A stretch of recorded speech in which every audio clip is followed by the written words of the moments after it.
Russia warns that the conflict in Syria could spark World War III. The war on cash continues. And New York City gets wired for the Internet of Things. This is SkyWatch TV for Tuesday, February 16th, 2016. I'm Derek Gilbert. But first, you know by now that Supreme Court Justice Antonin Scalia was found dead at a luxury ranch in Texas where he was staying as a guest Saturday. He died at the age of 79. Now, there are some theories being floated around the internet that foul play was involved in the passing of Justice Scalia. Frankly, I don't buy it. I would like some more evidence. There's nothing to be gained. The theory goes like this, that in order to give President Obama the opportunity to appoint another progressive justice to the Supreme Court, the most conservative constitutionalist justice on the court had to be moved out of the way, eliminated. This is a court, and this is why I don't buy it, that gave us same-sex marriage. The court that approved Obamacare somehow found in the Constitution a right for Congress to tell you and I, as American citizens, that we must purchase a product, health insurance, just because we are citizens of the United States and breathing.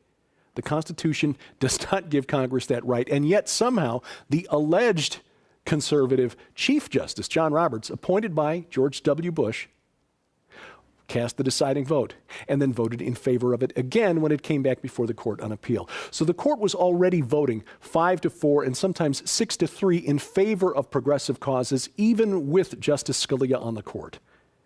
There was no need to take him out before it was his time to be called home. And I pray that that is, in fact, exactly what happened. Now, it's no question that the confirmation of whoever replaces or is nominated to replace Justice Scalia will be long, drawn out, and acrimonious, even if the harsh words thrown around by politicians are just for the benefit of us watching the spectacle at home on TV. But I don't expect the Republican Senate to even act on any nominee put forward by President Obama before the end of his term. In other news, in Syria, things are heating up as we approach a target date for a ceasefire. As I mentioned late last week, Saudi Arabia said it was prepared to send troops into the fight against the Islamic State in Syria over the wishes of the Syrian government and its Russian guests. More likely, if Saudi Arabia does send troops into Syria, they will be fighting troops loyal to Syrian President Bashar al-Assad and his Iranian allies. Turkey also massing troops along the border with Syria, and it was reported over the weekend that Turkish soldiers were among a group that raided across the border, apparently in an attempt to reopen the supply line from Turkey to rebel groups around the city of Aleppo, where government forces backed by Iranian Republican Guard troops and Hezbollah troops are making life very difficult for rebels right now. They're also being subjected to a fairly steady bombardment from the Russian Air Force. And a victory for the Syrian forces around Aleppo would essentially break the back of the rebellion. It would be very difficult to see the rebel groups, the so-called moderate groups supported by the United States, continuing the fight for very much longer if they're not able to resupply across the Turkish border. However, this appears to be something that the Saudis and the Turks aren't willing to just sit back and allow to happen. Over the weekend, Turkish artillery shelled Kurdish positions near the northern Syria town of Azaz over the weekend. The Kurds had taken the town late last week. It's about 4 miles from the Turkish border with Russian air support, part of the operation to cut those supply lines between Turkey and the Syrian rebels at Aleppo. Turkey's President Recep Tayyip Erdogan has criticized the United States in recent days for its support of those Kurdish rebels. As we've said before, the Turks apparently see the Kurds as a greater threat, an existential threat, actually, than the Islamic State. They see them as such a threat that they're willing to openly fire upon a group that is ostensibly an ally of the United States in the fight against ISIS. Erdogan said at a meeting last week that because the U.S. never declared the Kurds as a whole a terrorist group, the region has turned into a sea of blood. And it appears that, once again, the United States is leaving the Kurds out in the cold. Some sources report that the United States and Russia have agreed quietly to divide responsibility for Syria using the Euphrates River as a dividing line. The United States responsible for the area east of the Euphrates, with Russia taking control of what's happening west of the Euphrates, which of course is where the town of Azaz is located and where the Turks are shelling those Kurdish positions. This may explain why President Obama is standing by while Turkey fires upon an American ally. Meanwhile, Russian Prime Minister Dmitry Medvedev warned the U.S. and its Arab partners that the situation could turn into a new world war. This message apparently directed at Turkey and Saudi Arabia, which, by the way, reportedly sent warplanes to the Turkish airbase at Incirlik, possibly ahead of a ground invasion by Saudi and Turkish troops of Syria. From London, the Saudi-backed Arabic-language newspaper Al-Sharq al-Awsat reported, English translation of course, that the countdown for the Turkish-Arab interference in Syria is approaching zero. Now, it's true that Russia has superior weapons and a much more powerful military than Turkey or Saudi Arabia. But a military analyst whose column I was reading over the weekend made a good point. The number of Russians actually on the ground in Syria and the number of weapons, Russian weapons on the ground in Syria, is relatively small and very far away from Russia. Very long supply lines. In fact, supply lines by sea have to pass through the Bosphorus Strait, which is controlled by Turkey. Very long way for bombers to fly to supply air support to Russian troops under attack. And it is possible, this was his point, it is possible that Turkey and Saudi Arabia are so anxious and determined to prevent the spread of Shia influence in the form of Iranian influence in Syria that they're willing to risk war, open war with Russia, to make sure that that doesn't happen, even if such a war would bring in Russia on one side and NATO on the other, which of course includes most of Europe, the United States, and Canada. So over the weekend, President Obama called Russia's President Vladimir Putin, asking him to stop bombing the Syrian rebel groups that the United States had been supporting, groups that the United States had promised to protect against air attack. And of course, that was before Russia deployed its air assets to Syria. Stay tuned. This situation in Syria could turn ugly in a very quick hurry. Calls for an end to physical money, cash, continue to come from influential bankers and economists. Within the last few months, in some cases within the last few weeks, op-ed pieces in leading financial publications like Bloomberg and Financial Times call for an end to what Financial Times calls a barbarous relic, folding money. Now, why eliminate cash? Now, we're being told it's to stop illegal activity like tax evasion or financial crime, corruption, money laundering by drug dealers and terrorists. You see, if all transactions are electronic, tied to your debit card, then there is a record somewhere of all financial transactions. But it's more than just that. Now, as you can see by this map, where the darker the color red, the lower the interest rate charged by the central bank of that nation. And right now, about 30% of the world's gross domestic product is in nations where the central bank's interest rate is a negative number. That includes Japan, Sweden, Switzerland, Denmark, advanced nations, where the central bank is now actually paying its member banks interest to borrow money from the central bank. Now, the goal, we are told, is to encourage borrowing by member banks, to encourage them to lend to investors, which would then encourage them to spend money and get the economies of those nations moving again, trying to ward off a recession or perhaps even a word that begins with D that we dare not use in public. Now, after all, if banks are paying their customers to borrow money, then why not borrow money? Why not borrow money, invest and spend and make money? It sounds on paper like a good idea, but they're finding out it's not working the way they expected. You see, many people who are planning for retirement figure their savings, the amount that they need to save, based upon a projected rate of return on those savings. And when banks begin charging negative interest rates, paying borrowers to borrow, interest rates offered to savers also go negative. The bank starts charging you money for your deposits.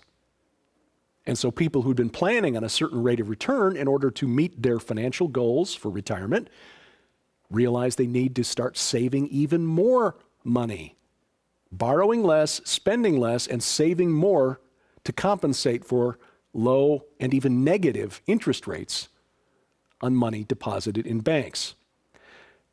Some people have even realized that when the bank is charging you for your deposit, it makes sense to just withdraw your money from the bank altogether because you're better off putting it in a coffee can and burying it in the yard or putting it up between your mattress.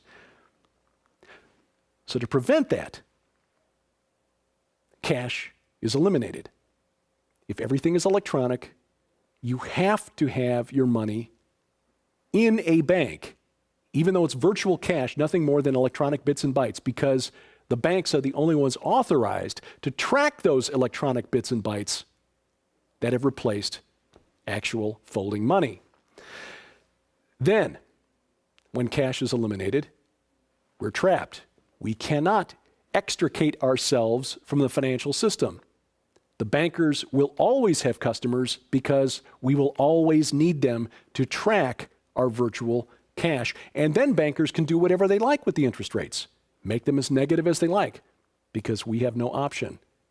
And even more than this, it provides the government with a complete record of all financial transactions. There is no more privacy when it comes to what you and I choose to spend our money on. And that is part of the end game.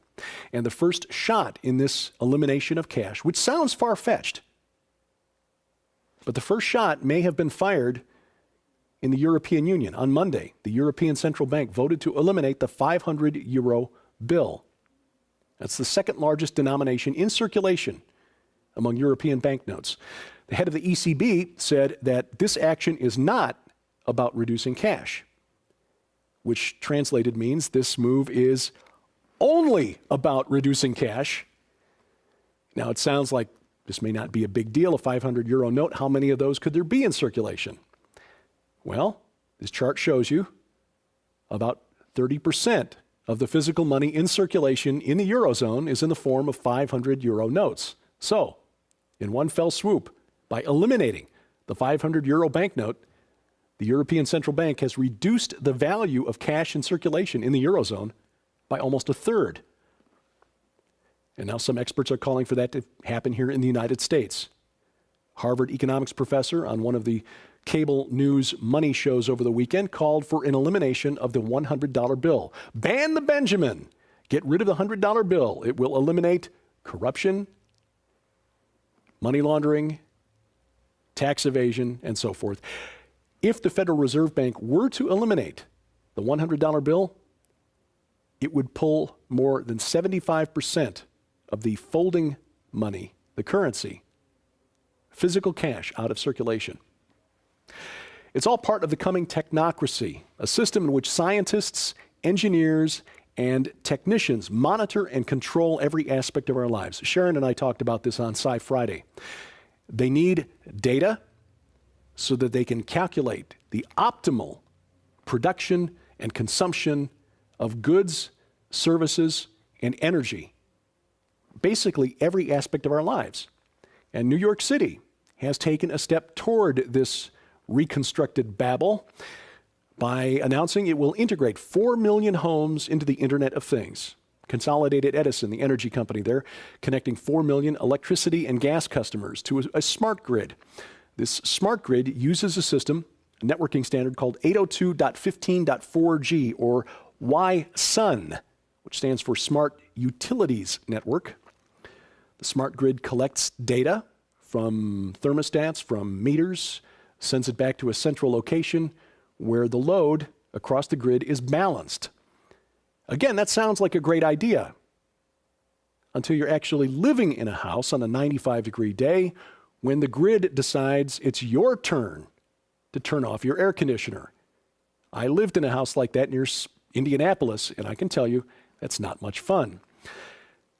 But it's more than that. The Internet of Things seeks to integrate not just your electric meter, but all of your appliances, your automobile, all of your internet-connected devices, communications devices into this grid so that every aspect of life can be quantified, collated, sorted, analyzed, and then acted upon. And it doesn't take a prophecy expert or much imagination at all, frankly, to see how this will be very, very useful in coming years for a one-world government. If you think this is far-fetched, just think about this. Why in the world do you think that Google, arguably the most powerful technology company in the world today, spent over $3 billion to buy a company that invented a network-connected thermostat? Well, this week is an exciting week at SkyWatch TV for a number of reasons. We are getting closer to the launch of Josh Peck's new program, Into the Multiverse. I know Sharon is hard at work on the graphic for that. But this is a week we launch with some new affiliates out there, and we want to thank them for partnering up with SkyWatch TV. Beginning this week, in addition to the Christian Television Network, you will see SkyWatch TV on the Cornerstone Television Network, headquartered out of Pittsburgh, Pennsylvania, but broadcasting over the air to television stations all over the country. We will very soon have a list of affiliates posted at our website, skywatchtv.com, so you can see the local channel, find out if we're on. The program, SkyWatch TV, will air Wednesdays at 3:30 p.m. Central Time. That's 3:30 p.m. Central Time on the Cornerstone Television Network. We're also new members of the Victory Television Network, which covers most of Arkansas and the Memphis metropolitan area. We'll be on the Victory Television Network 3 times a week, Mondays at 8:30 p.m. Central Time, Tuesdays at 6:30 p.m. Central Time, and Saturdays at 3:30 p.m. Central Time. Again, Mondays at 8:30, Tuesdays at 6:30, Saturdays at 3:30 p.m., all Central Time on the Victory Television Network. And we're adding another day a week to our broadcast schedule on the Christian Television Network. So in addition to our usual time of Tuesdays at 8:30 p.m. Central Time, we will now be on the Christian Television Network Saturdays at 7:30 p.m. Central Time. And again, this is too much for me to read through the list of affiliates here, so we will have those posted very soon at skywatchtv.com.